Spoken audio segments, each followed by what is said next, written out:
সকালবেলা জমিতে গিয়ে আমার সাথে এটা কি হয়ে গেল। তো হ্যালো এভরিওয়ান, আমি গ্রামের ছেলে পুলক। প্রতিদিনের মতো আজও আমি সকালবেলা ঘুম থেকে উঠা মাত্র আমার বাবা আমাকে বলে জমি থেকে ঘুরে আসতে।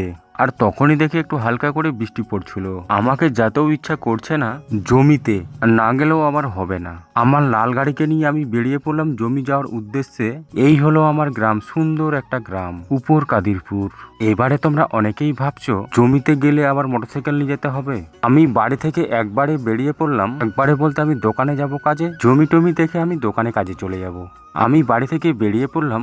এখন গ্রামের প্রত্যেকটা কৃষকেরা নিজের নিজের জমির কাজে সবাই ব্যস্ত। আমি তো জমিতে চলে আসলাম।